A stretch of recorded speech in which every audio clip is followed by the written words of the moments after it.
En este programa hemos hablado largo y tendido de lo que habitualmente en medios se conoce como la interna bonaerense de Juntos por el Cambio, pero hemos remarcado siempre que por lo general esa interna o esa discusión, ¿no?, se circunscribe hacia adentro del PRO o entre referentes de lo que es el partido PRO. Sin embargo, ayer por la tarde, el gobernador jujeño Gerardo Morales dijo que Juntos por el Cambio se convirtió en una telenovela del PRO, blanqueó un poco esto, o este cansancio que hay entre otras fuerzas. Y algo de esto también se veía hasta hace poco en la provincia, ¿no? Parecía ser que todo se limitaba a una puja entre Jorge Macri de un lado y Horacio Rodríguez Larreta y Diego Santilli del otro. Sin embargo, ayer, como comentábamos en la introducción de este programa, la mesa bonaerense, Juntos por el Cambio, emitió un comunicado que lleva la firma de los titulares de los 4 espacios que lo integran en provincia, el PRO, la UCR, la Coalición Cívica y el Peronismo Republicano, en el que afirman que los partidos y espacios que integran Cambiemos van a delinear el mejor marco de acuerdos programáticos y electorales para la provincia y para los bonaerenses. Así dice el texto que lleva la firma de Jorge Macri, presidente del PRO, Maximiliano Abad, de la UCR, Andrés de Leo, de la Coalición Cívica, y Joaquín de la Torre, del peronismo republicano. Así que para entender un poco mejor cómo se van reacomodando las fichas hacia adentro de Juntos por el Cambio en el territorio bonaerense, qué mejor que hablar con uno de los protagonistas de estos hechos a los que nos referimos. Me refiero a Andrés de Leo, uno de quienes rubrica el comunicado, senador provincial, él, bahiense de nuestra ciudad y titular de la coalición cívica a nivel provincial. Senador, buenas tardes. Juan Ignacio Guarino lo saluda desde la hora en Radio Nacional. ¿Cómo está?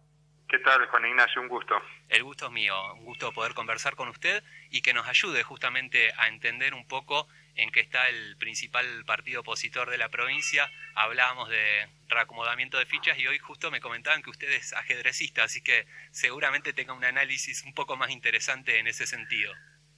Bueno, valga la comparación.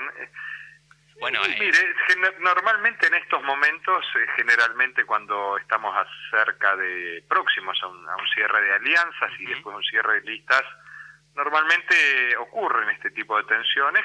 Siempre hay alguna novedad al respecto y bueno, evidentemente se ha trasladado a la provincia de Buenos Aires una situación interna de uno de nuestros socios, que es el Partido PRO, que evidentemente esto constituye un hecho novedoso, pero un hecho novedoso porque, bueno, no es tampoco tan casual ni novedoso que un partido que ostentó el gobierno en la provincia de Buenos Aires y en el país, digamos, después deba sufrir reacomodamientos en los liderazgos.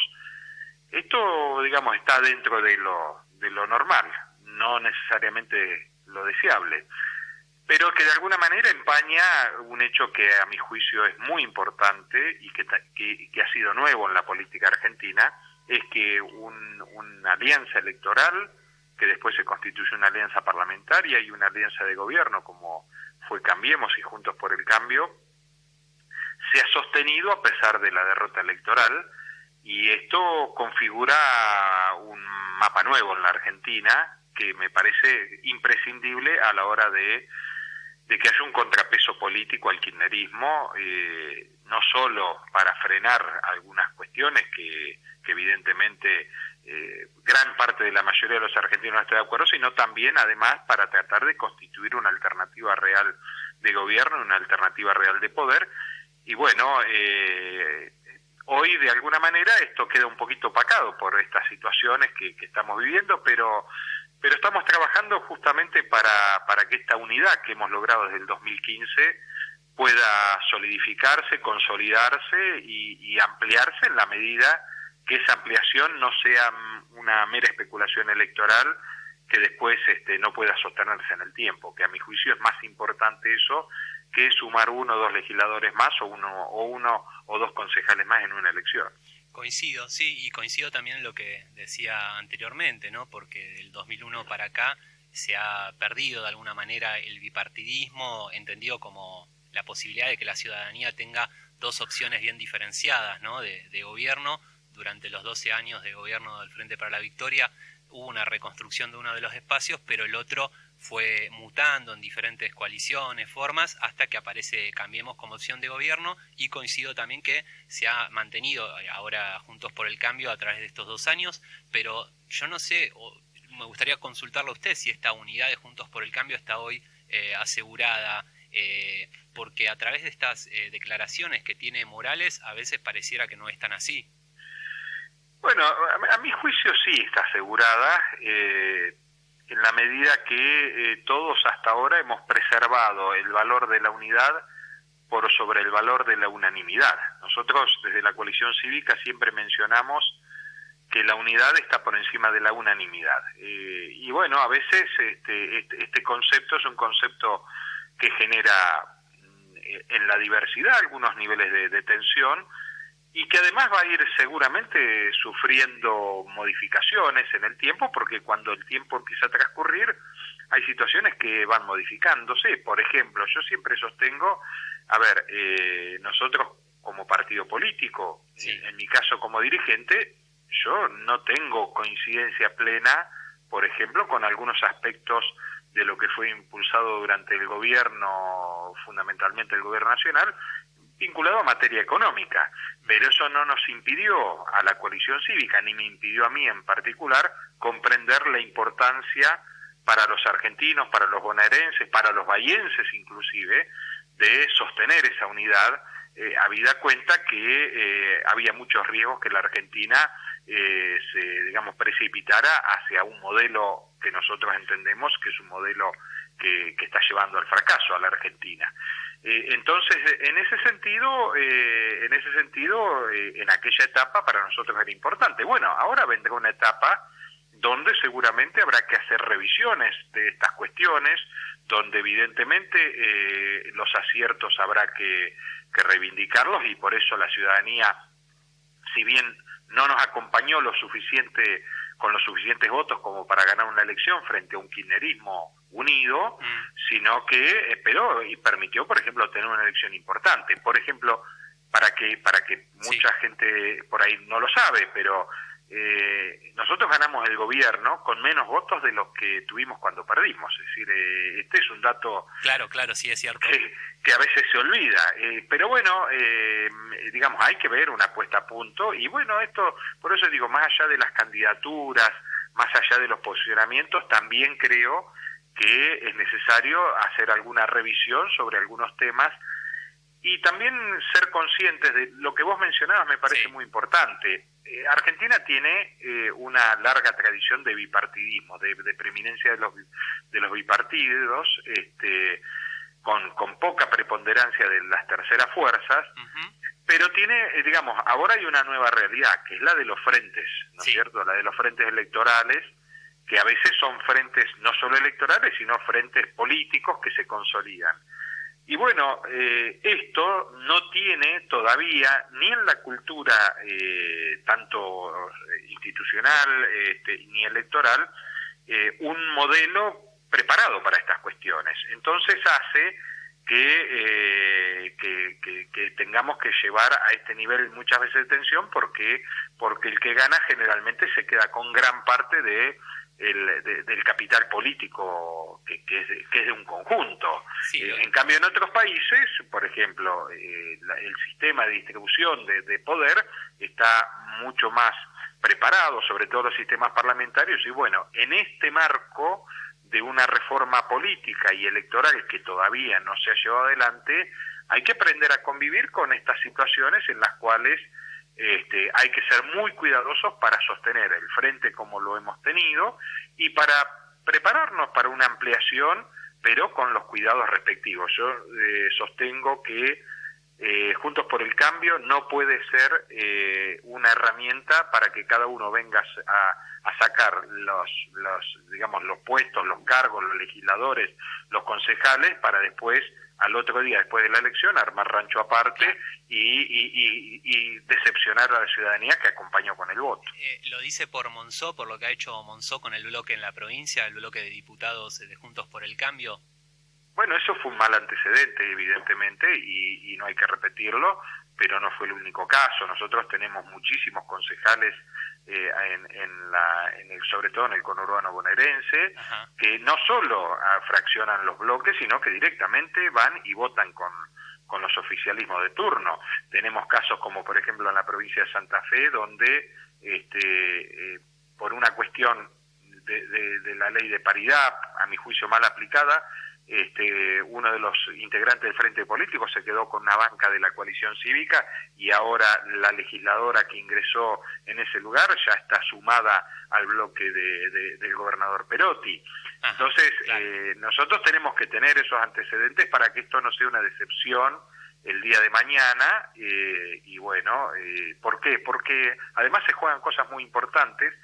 Y además esta es una elección legislativa. Claro. Y una elección legislativa, distinto es si es ejecutiva, pero una elección legislativa, la verdad es que es importante tener una fuerza unificada, sí que lo es importante que una fuerza pueda imponerse en las elecciones al kirchnerismo en la provincia de Buenos Aires, claro que lo es, pero mucho más importante me parece en esto es mantener la coherencia y mantener la unidad no solo en la elección, sino después de la elección. Sí, entiendo. La coherencia en política siempre es un valor fundamental.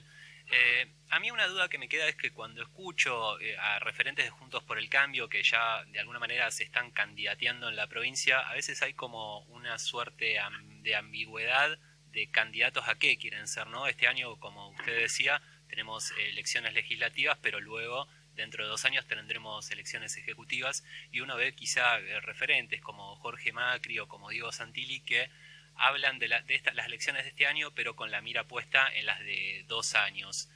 ¿Qué opinión tiene de esto? A ver, uno no puede ser inocente de pensar que el resultado de una elección de alguna manera genera condicionamientos para la próxima. Claro. Pero la historia reciente nos ha mostrado que eso no siempre es así. Es decir, yo recuerdo el año 2013, Sergio Massa tuvo un triunfo importantísimo en la provincia de Buenos Aires. En el 2015 quedó en tercer lugar muy lejos, sí, cuando unos meses antes de la elección parecía que andaba ya con la banda presidencial. Claro. En el caso de Narváez, ustedes recordarán, un triunfo claro, rotundo también en la provincia de Buenos Aires y 2 años después había desbarrancado. Bueno, con todos esos antecedentes me parece que nosotros tenemos que entender que Juntos por el Cambio no puede repetir esas experiencias y además la sensación que uno tiene es que el conjunto es más importante hoy que uno o un grupo de dirigentes y bueno, hay que trabajar en consonancia con esto y a mí me parecería un error muy serio que digamos que este espacio republicano que nació en la Argentina y que de alguna manera se consolidó en la Argentina quede presa de disputas personales o partidarias que no conducen a nada. Bien. Y yendo a lo local, ¿cómo ve la situación de Leo? ¿Cómo se dan estos debates en lo que son las candidaturas, los armados de listas? Sabiendo que en Bahía Blanca la intendencia la detenta el PRO, que la UCR no ha hecho grandes gestos para distinguirse y sabiendo, ¿no?, que el intendente Héctor Gay en teoría no tendría la posibilidad de ser reelecto en 2023. Bueno, a ver, en principio nosotros tenemos desde la coalición cívica, hay una situación muy especial que yo siempre se los remarco a nuestros dirigentes, a nuestros concejales, es que no puedo escindir mi situación de dirigente de Bahía Blanca, de senador de esta sección, por la de la figura de ser presidente del partido en la provincia de Buenos Aires, con lo cual cualquier cosa que uno diga o haga en la ciudad tiene repercusión clara en el resto de la provincia, ¿no es cierto? Sí. Entonces, de alguna manera nosotros condicionamos alguna cuestión de estrategia local a la definición que se termine dando desde el punto de vista provincial. Y después tenemos en claro 2 cuestiones. Nosotros queremos que Juntos por el Cambio en Bahía Blanca haga el mejor gobierno posible. Tenemos miradas en algunos casos muy coincidentes y en algunos aspectos podemos tener nuestras diferencias. Siempre las hemos hecho saber como corresponde en los lugares. Sí, preferimos muchas veces dar el debate en privado y no en público. Pero nosotros no creemos que esta elección sea la que determine quién va a conducir los destinos del municipio dentro de 2 años. Nosotros hemos fijado una postura muy clara respecto de las reelecciones, si no solo no estamos de acuerdo con las reelecciones, sino que hemos votado una ley que ha sido producto de un trabajo en la legislatura durante el gobierno de María Eugenia Vidal, y nosotros no somos de los que creemos que hay que borrar con el codo lo que se votó y se firmó con la mano.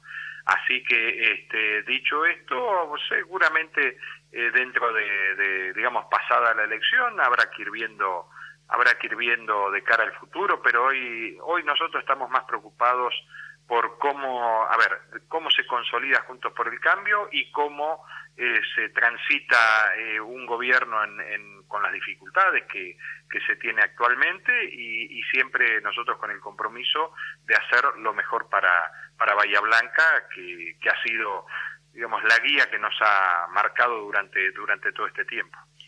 ¿Y cómo se entiende en ese contexto este episodio que se dio en el Consejo Deliberante semanas atrás, cuando 2 concejales de la coalición cívica no quisieron firmar el despacho para el tratamiento del aumento del boleto? Digo, usted decía que el debate lo dan por dentro, pero en esta situación, por lo menos lo que se leyó de afuera fue una puja que se hacía pública. Bueno, lo que ocurrió es lo siguiente: había ese expediente, que siempre los expedientes vinculados al transporte público siempre son expedientes de mucho impacto en la gente, sí, y de mucha mirada. Ingresó al Consejo Deliberante, digamos, los presidentes de comisión no lo pusieron en tratamiento, y después, bueno, con el paso de los días y frente a una situación compleja que se está viviendo, se quiso que se trate el expediente en la comisión. Había un par de dudas y alguna cuestión que quería verse.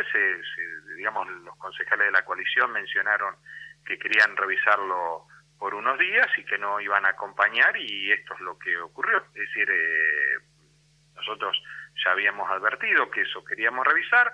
Eso, digamos, por eso no se firmó el despacho como está. Después se hizo una sugerencia que me pareció muy atinada de parte de nuestros concejales respecto de que, entendiendo que estamos en una situación muy difícil, no parecía apropiado que a partir del 1 de diciembre se prescindiera en forma sin límite, sin limitación de tiempo y sin limitación de criterios en los subsidios, la facultad que tiene el Consejo Deliberante de ser quien determine los aumentos de boleto colectivos o los convalide en todo caso. Y bueno, eso después fue convalidado y fue un episodio que yo lo pongo en el marco de una cuestión, digamos, no desde el punto de vista político, o al menos si hubo algo desde el punto de vista político, evidentemente no fue la coalición cívica que lo ha utilizado. Bien. Aprovechando que nos quedan unos minutitos antes del informativo, le quería consultar.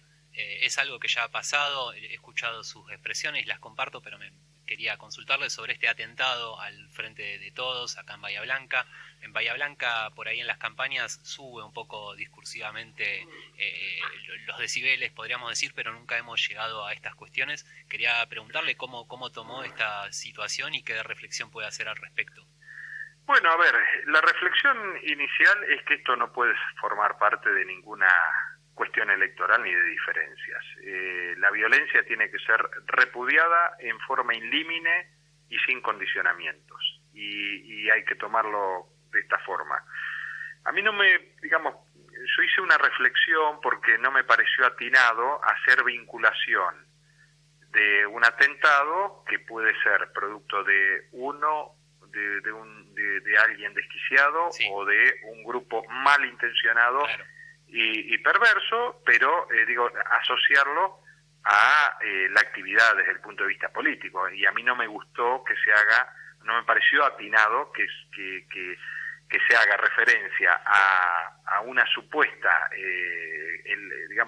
elevación del tono de crítica de la oposición con un hecho de estas características, porque eso es prácticamente negar la democracia. La democracia es discusión y es consenso. Pero, por ejemplo, la máxima referente de la coalición cívica ha dicho que en los locales de las cámporas que había armas, que afiliaban a cambio de una vacuna, o que la cámpora se armaba en Fanazul. Yo creo que mucha gente por ahí escuchando eso también fomenta que pueda salir algún loquito, sin poner la puede responsabilidad ser, a ver, exclusiva en yo digo, a ver, lo que, digamos, lo que se mencionó, eso estamos hablando que ocurrió en otros momentos. Con el tema de la vacunación, es una realidad, es una realidad que la cámpora afiliada hizo enlayable, que utilizó la campaña de vacunación, se la quiso usar como una campaña política. Por eso es que el gobierno nacional y provincial no quiso utilizar las redes de servicio, las redes de servicios sanitarios que tiene el Estado a través de los distintos niveles de Estado, sobre todo municipales, y ingresó y utilizó esto quedó marcado. Ahora, que esto pueda vinculárselo con los atentados, a mí me parece una perversión, porque es un perverso, es un perverso y es un delincuente quien lleva adelante estos hechos de violencia, en el cual hay que cerrar filas, porque esto evidentemente es un atentado contra un local, pero es un atentado contra la democracia, y que no es nuevo también, porque Bahía Blanca, te recordarán, en su momento, el intendente Juan Carlos Javirón, que ayer fue declarado ciudadano ilustre en la provincia de Buenos Aires, tuvo amenazas muy fuertes, él y algunos funcionarios en aquel momento. Después hubo atentados contra quien fuera concejal en su momento, Norberto Martínez, que le prendieron fuego a la casa. Es decir, estos hechos que por suerte todavía tienen nivel en el tiempo de aislados, no puede tomárselos naturalmente, y hay que cerrar filas entre todos los dirigentes que defendemos y queremos la democracia. Bien. Leo, y el tercer perdone punto, que le interrumpe, pero sí, le tengo que dar paso al panorama federal de noticias. Le agradezco especialmente por esta concepción de la democracia que comparto, y me gustaría en algún otro momento poder seguir conversándolo con usted. Con todo gusto, que le vaya muy bien. Hasta luego. Adiós. Era el senador de Leo, le damos paso al panorama federal de noticias.